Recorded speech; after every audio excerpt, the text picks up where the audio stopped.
Reka nongenda baramutse ndabahe n'ikaze makino igano cyacu no mugoroba turacari gerekezo rya 20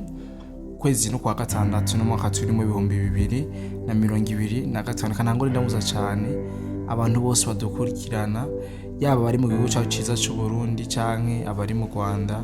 muri Kongo muri Afrika muri rusange tubagiye abari ku mugabane wa Burayi leta zunze ubumwe za Amerika ndetse na leta zunze ubumwe z'Abarabu bumve yuko tubaramukije cyane aho baherereye hose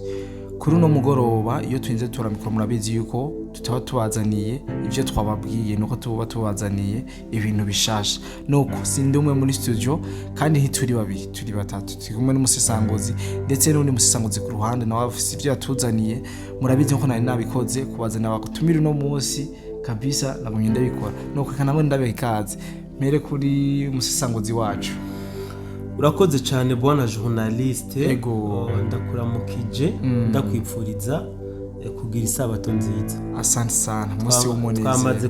kugera mu masamera ndabona journaliste isabato reka ndamutse na mugenzi wanje hajya hakujya nawe nyine ndamwipfuriza isabato nziza reka nce ndamutse no muri rusangi abadukurikiranye aho bari hose nabo nyene ndabipfurize kugira isabato nziza kumbure igisabato ibabere y'umunezero gusumba izindi zose bigeze kubona. Asante sana kuri ndi ruhande ndafise ubundi muntu kare ntango ndamuramutse cyane nawe. Urakoze kumpa kanya nanje nagomba ndamutse abadukurikirana nongera ndabipfuriza umugoroba mwiza bagira ibihe byiza aho bari. Urakoze cyane kabisa nko bisanzwe twabazaniye ibintu bitari biki ariko kamakure kuko amasana y'ijoro umwanya uri kuragenda amazi yazindutse ageze kure mu nkunde dusimbire muri Fizi aho ingabo z'u Burundi ndetse na Wazalendo muri Fizi pardon ubuce kubera nta bwato zoburiko muri Fizi habaye ama operation akomeye cyane ingabo z'u Burundi ndetse na Wazalendo bashoboye kugaba ibitero bitari biki bitero bikomeye cyane ibiturega ko murano makuru yacu mu buryo bwiramvuye so gusa turaza gusimbira no muri Kenya naho ibintu ngo niteye byoroshe kuri no mugoroba hashoboye kuba ama operation ndetse hakaba hariho n'abashoboye kwagirira ibibazo murabizi aho inka zigwaniye ubwazi butegerezwa kuvunguka so gusa turaza gusimbira no muri Goma mu gisagara cya Goma naho hari bidasanzwe hari inkuru ziko zirahavugwa nazo ndaziko tuzigaruka ko mu buryo bwiramvuye reka rero nongere ndabaramutse ndabahe n'ikaze mwa kino kiganiro tuzaza kuyaga no mu buce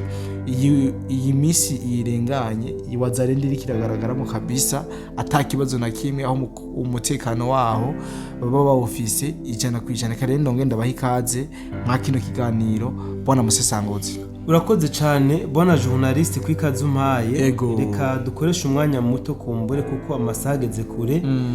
abakunzi b'ibiganiro byacu bari hano mu gihugu cy'u Burundi ndazi ko benshi bamaze kwegera imihana yabo barushe ubu bariko baraganiriza imiryango rero ntitubatevye muri kino kiganiro nkuko babivuze. Bwana journaliste hari umuntu yanyandikiye ambwira uti no kuri amakuru mudushikirije ndatiye ku musumari nayo kuri jewe ndi mu gisagara ca Goma hasi ibyo muvuze kabisa no kuri ibyo twabyiboneye nibyo turiko turabamwo byumvikane yuko bwana journaliste ibinda bita kudutera intege kuko iyo ukoze ikintu ntihagire umuntu akigace ngo agishime burya kiba cyashitse we bagikoze hari ukuntu bigutera kumera ucubona umenga wariko wibwira so ndamushimiye cyane gose kandi by'umwihariko ndamuramukije cyane gose. Dusimbire rero ku mirongo y'urugamba ingene byabyifashe uyu munsi nkuko wabivuze bwana journaliste kwigenekezo rya 20 kwezi kwa gatandatu muri Fizi territoire ya Fizi FDNB na Wazalendo bagavye ibitero reka mvuge ni kirundi ngomba mvuge ki umenga kiragoye kandi coroshe bagavye ibitero ku birindiro byari bisigaye by'inyeshamba za M23 twigwaneho hamwe na Tabara. So aka kajambo mvuze byari bisigaye bivuze yuko ibindi barabirashe ko bikomeye ibi nibyo byari bisigaye. So amakuru rero ngena tubwira avuga yuko abarundi abahungu ba Ntare nibo bafashe ya mbere baratsa umuriro kabisa bakoresha inkozi ziremereye cyane gose n'ibiturika bifise inguvu kuri bino birindiro by'izinyeshamba zatwigwaneho Red Tabara hamwe na M23. Amakuru abantu yatubwira yuko izinyeshamba za M23 na Red Tabara hamwe natwigwaneho batakaje ingabo zitari nke kubera yuko bazindukiye mu gaturuturu kandi habaye imigwano itari yoroshe. Abawazarendo rero ngo nibo bagiye gusongera isibe no gusonga zino nyeshamba mu kuzirasa bikomeye n'inkoho ntonto aho bobo bariko baragwana iziya ntambara bita ngo ni infantry zo hasi bariko binjiranyemwo n'izinyeshamba. Amakuru abana yatubwira yuko zino nyeshamba usibye ko hari abahasize ku rugamba batari bake n'inkomere n'ibigwanisho byabo byinshi byagiye bitwawe hamwe n'abawazarendo. So bwana journaliste urumva yuko namakuru tuba turatangaza atari uko tuvyishimye mu by'ukuri twebwe aho duhagaze ni hahandi nuko intambara yohera biciye mu mwumvikano kugira ngo amaraso y'inzira karengane z'abakongomani areke kuguma araseseka. Kandi n'aba bagwanyi burya ndashobora kwita ko benshi ari inzira karengane kuko abenshi bashowe mu bintu batazi batanakeneye mugabo kubera ko atayandi mahitamwe bafise biba ngombwa yuko baguma bafise umuheto. Niyo mpamvu kenshi nja mvuga yuko sinja nshimishwa nuko ubona journaliste notanga amakuru y'abantu bariko barapfa ntabwo binezera vraiment mugabo nta yandi mahitamwe bafise nanje ubwo nyine urumva ko mba ntegerezwa gushikiriza kabisa bwana musanguzi numva tutoza turarandira cyane gose ariko amakuru dufise aremeza yuko haragace Wazalendo ka Kenya yoba yamaze kwigarurira mbega nukuri canke bimeze gute turashaka kubimenya. Yes bona journaliste bisa nkaho umenga hatanzwe agahengwe ku hafi gisagara ca Bukavu ukora yuko itangazamakuru uyu munsi ntabwo byashoboye gutangaza amakuru y'imigwano yahabaye mugabo siko biri kabisa. Abawazarendo nta gahengwe bigeze batanga kubera yuko muri amasaha y'umugoroba hano hafi nyine y'igisagara ca Bukavu mu gace bita Hekenya nkuko babivuze abawazarendo bagavye ibitero biremereye na kano gace barakibikako. Yo mvuze ko bakibitse ko mwumve yuko bashoboye kurasa inyeshamba zari zihari za M23 na RDF barazituza barazicamo zitari nke abandi nabo baca batungwa nayo bameze agace gaca gasigara mu minwe y'abawazarendo. Ubu tuvugana rero ngira ngo abantu mwabonye amavideo atandukanye yaho abawazarendo bariko bifata amasanamu bari muri kano gace ka Hekenya aho bariko bishima banigamba yuko bivuganye zino nyeshamba za M23 na RDF. So iyi nkuru bona journaliste hano muri Hekenya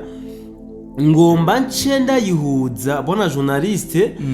niki kibazo wabajije uti abawazarendo ni hehe bafise neza na neza muri kano gace. So kuva ku munsi wejo wanashaka bona journaliste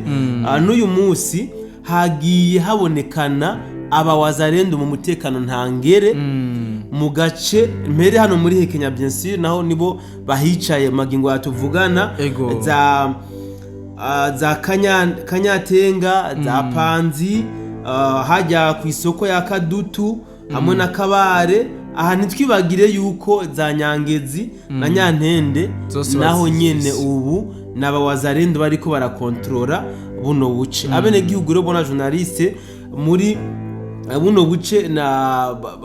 kuva ubuce bwabereyemo imigwano kuva ku itariki 17 gushika magingo aya abenshi bakomeje guhunga bavuga bati nubwo hariho ubuce abawazarendo bamaze kwigarurira turafise ubwo bayuko zino nyeshamba za M23 zishobora gushaka kwigarurira nazo buno buce usange harabaye intambara zikomeye zigahitana twebwe abene gihugu n'ibintu byacu. Ibi abene gihugu babishikije mu nkuru bahaye radio Okapi ikorera hajya muri Kongo, aho bariko bavuga yuko abenegihugu benshi bakomeje guhunga batizabo, abandi nabo bakomeza kwiyugaranira mu mazu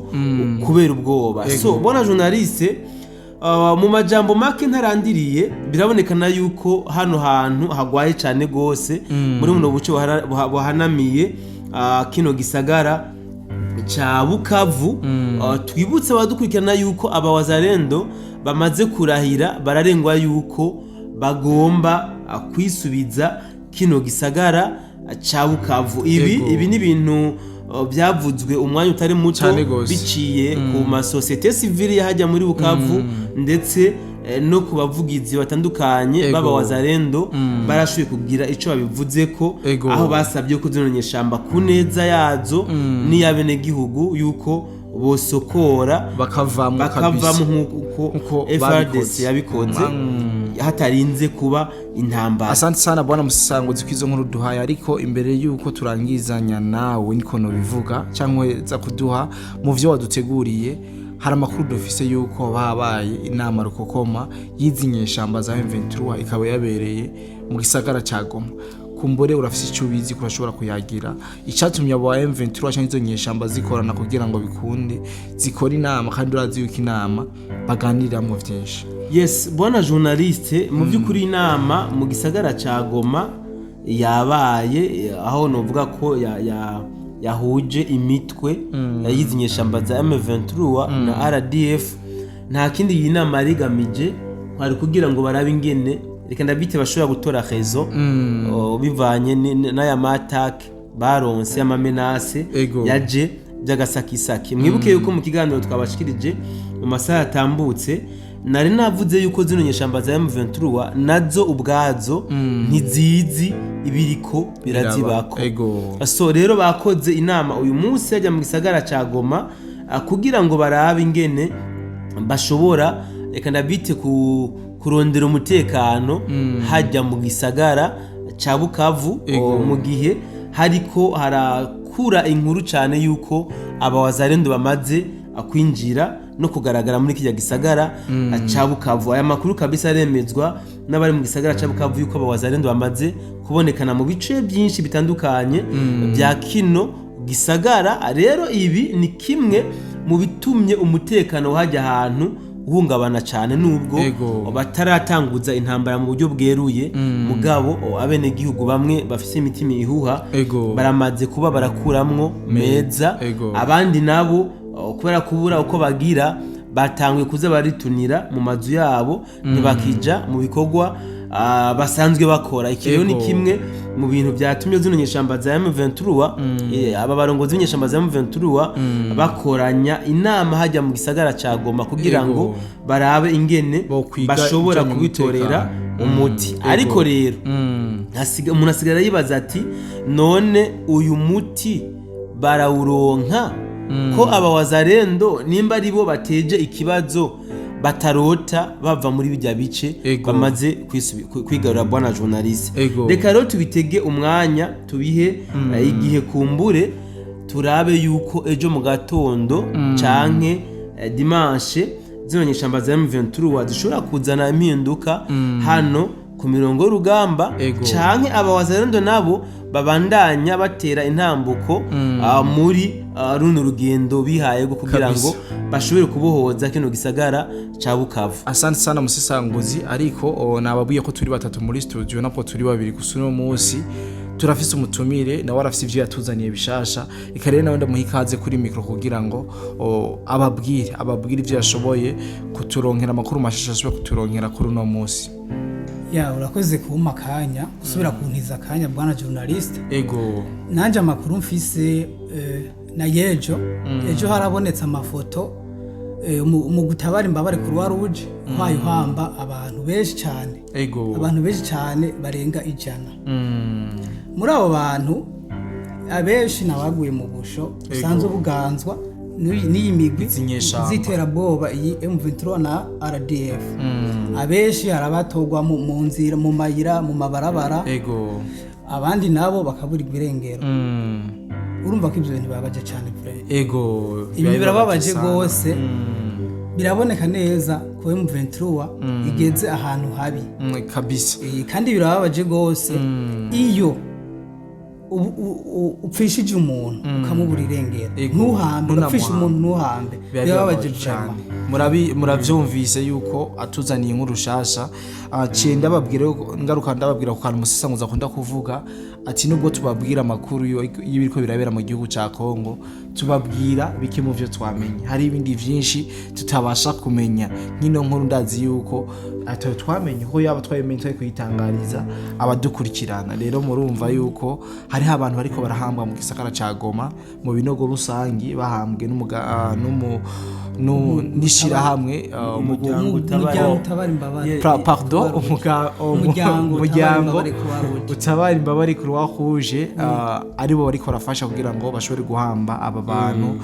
mu gihe abi wabo batababonetse bwana journaliste iyo nkuru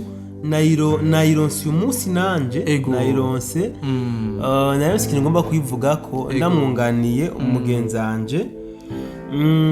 ni inkuru iteye agahinda mu by'ukuri n'umubabaro nk'uko yakivuze kubona serugo cyangwa inarugo avuye muhira aseze umuryango ko agiye kurondera icyo rirenza ingene atunga umuryango bakazorindira amaso agahera mu nzira ntibasubire kumubona bakaza bumva ngo yatowe ari kiziga ni ibintu bibabaje cyane rwose nk'uko yakivuze ku munsi w'ejo niho umuryango utabara imbabare Croix Rouge washoboye guhamba abantu barenga 100 hajya mu gisagara ca Bukavu kandi bahambwa mu buryo nako cagoma murantunga kandi bahambwa mu buryo novuga butameze neza mu buryo atari bwiza aho benshi bagenda bahambwa mu binogo rusangi kubera ko wasanga bamaze kunukira bamwe n'abandi hari n'abatashoboye kujanwa mu mamorgue nkuko yari yakivuze nyene abenshi mu bahambwe nabaguye mu busho butandukanye rero abaguye mu busho benshi bishwe n'inzara ntibagaburiwe hama hageraho inzara ibakora kabisa irabica abandi nabo bashoboye kwicwa nabishwe n'amatorture bakora kubatortira cyane ni kuvuga kubahahaza kubasinzikariza ubuzima nabapfuye kubw'inkomere zingene bakubitwa zingene bafatwa hariho n'amakuru dufise yuko harimo n'abahawe amashano amaside no kuvuga ni ibintu bibabaje cyane bwana journaliste ni ibintu birateye n'agahinda kubera yuko ibintu zino nyeshamba ziko zirakora mbugwa wa wundi nibigaragaza yuko bariko buzuza igikombe cabo kumbure n'icamara kudura neza kizoseseka hama ababene gihugu bakongomani bashobore kuronka umwidegemvye cyane gose asante sana mwese ku mpande zose twayazireza kandi izira cyane yuko abo twaye kino kiganiro bashoboye kumvira vyinshi narijya bafite vyinshi batubaza inbox ariko imbere ko ndangiza kino kiganiro cacu mu kiganiro carenganye hari abari banyandikiye bambwira yuko bumva atamajwi bumva mu kiganiro ariko nagenda babwire yuko aragakosa kari kabaye gato mu nyuma twavuye tukagakosora ndazi yo kiganiro cyashoboye kwashikira neza reka rendangiza nshimira cyane abasanguzi bacu yes bona journaliste mu kurangiza ikiganiro cacu hariho novuga ikintu cyateye urujijo ku itangazo leta y'u Rwanda ibicishije ku bushikiranganje bubijejwe aho batanze ikiruhuko c'indwi yose atabikorwa biriko birakogwa kandi bagasaba yuko kino kiruhuko gitegerezwa kubahirizwa cyane kabisa so